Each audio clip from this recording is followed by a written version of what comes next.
सेवा कर सकूं। हाँ, सेवा करना उतना महत्वपूर्ण है जितना भाव उठना महत्वपूर्ण है।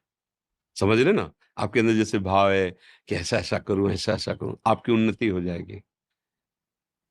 क्रियाएँ मान लो आपके पास 4 रोटी है, 4 पाते हो, तो 1 रोटी निकाल दो, 1 रोटी की भूख रखो।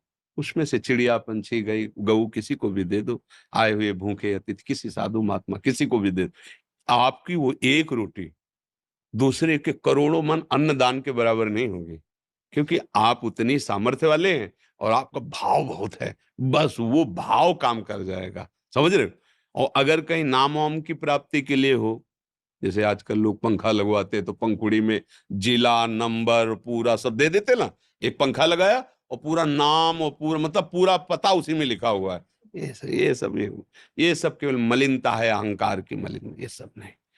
अपने पास है, उसी में से हम 4 रोटी है, 3 में काम चला लेते, 1 रोटी में आधी रोटी पक्षियों को डाल दिया, आधी गऊ को पवा दिया, कभी किसी भूखे को पवा। ज्यादा कोई ऐसा अवसर है तो आज हम उपवास कर लेते, चारों रोटी किसी को पवा देते।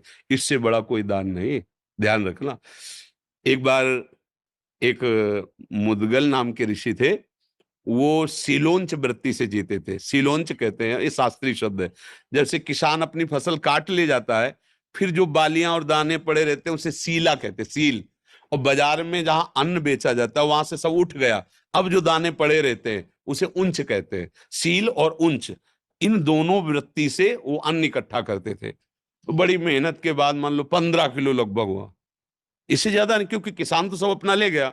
अब जो एक बाली एक दाना ऐसे पड़ा खेतों में वो बिन लिया, बाजार उठ गई, जो दाना पड़ा है वो बिन लिया, और उसको भुनवा लेते थे और उसका बस सतुआ बना लेते थे और उसी से जीवन काटते थे। रात दिन भजन तपस्या और उसी को पाते थे।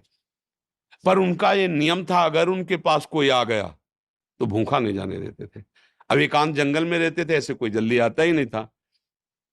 एक बार उनकी परीक्षा के लिए ऐसा हुआ कि आगे एक ऋषि रूप में बैठे, सब सतुआ पा गए पूरा। उन्होंने एक बार भी नहीं रोका कि मेरा क्या होगा। स- और पानी पिया, मुंह पोछा, चल दिए। तो जो वहां सतुआ के कण गिरे थे ना, तो एक नेवला वहां से निकला, तो आधे शरीर पे सतुआ का कण लगा तो स्वर्ण का हो गया, तेजस्वी। राजसूय यज्ञ जब युधिष्ठिर जी की हुई, तो वो ऐसे से घूम रहा था जहां सबको पवाया गया। फिर भगवान श्री कृष्ण और अर्जुन युधिष्ठिर जहां बैठे थे वहां से निकला और कहा, ये मुदगल ऋषि की सतुआ यज्ञ से बढ़ के नहीं है, राजसूय यज्ञ हुआ। तो भगवान ने कहा, ऐसा क्यों तुम कहते हो? बोले, देखो सतुआ के कण लगे थे तो आधा में स्वर्ण का हो गया, यहाँ सब जगह घूमे आए, हमारा एक बाल भी स्वर्ण का नहीं। तो हमारी बात समझ रहे ना? कितनी कठिन मेहनत से बीन बीन कर दाना वो एकत्रित करते, तो उनके द्वारा सतुआ यज्ञ की बराबरी भगवान जहां बैठे, राजसूय यज्ञ नहीं हुई। हमें जरूरत नहीं कि हमारे पास धन आवे, हमें जरूरत है जितना हमारे पास है उसमें से अपने परिवार का पोषण करते, अगर एक रोटी भी बार दे वो बहुत बड़ा दान। समझ रहे ना?